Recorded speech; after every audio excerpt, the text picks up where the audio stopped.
In 23-24, 31% of referrals under the prevent duty came from the education sector.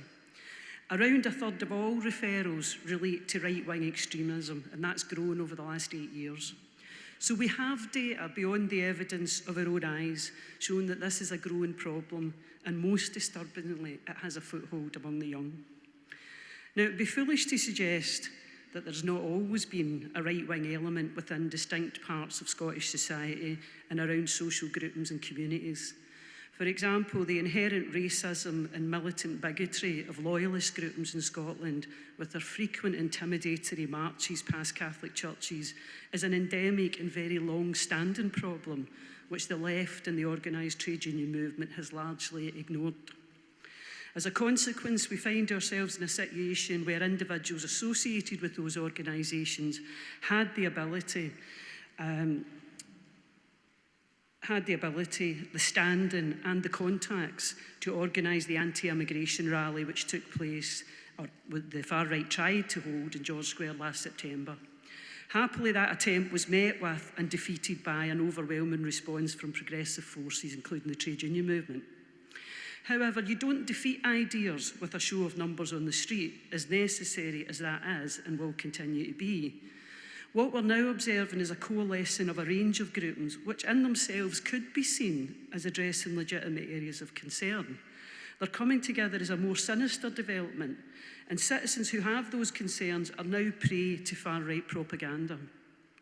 It's also the case that many of those people are our members.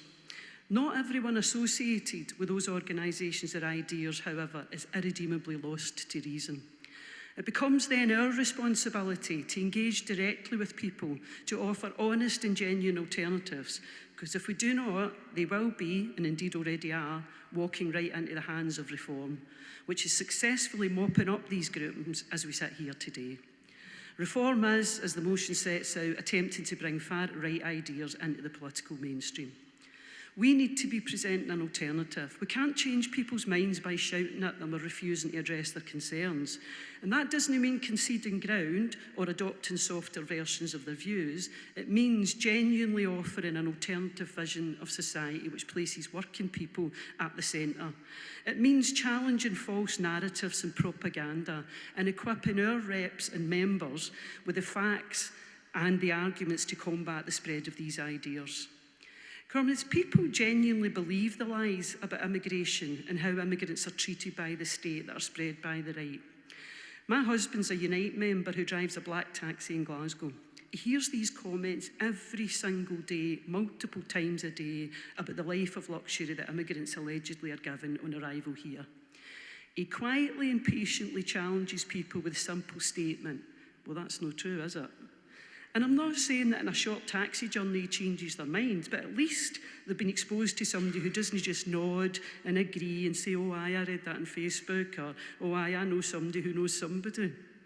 So we do need to be on the streets to oppose the right, and we do need to celebrate a different vision in our anti-racist events, like the St Andrews Day Anti-Racist March. But we also need to talk to people. And as a movement, we're best placed to do that.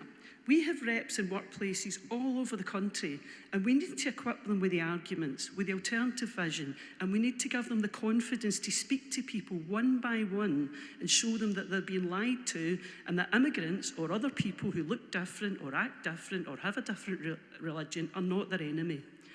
That message of unity of working people in pursuit of a better life needs to be repeated over and over. Comrades, if we don't, I think we all know where that can go. So we genuinely don't have an alternative. I urge you to support motion 93.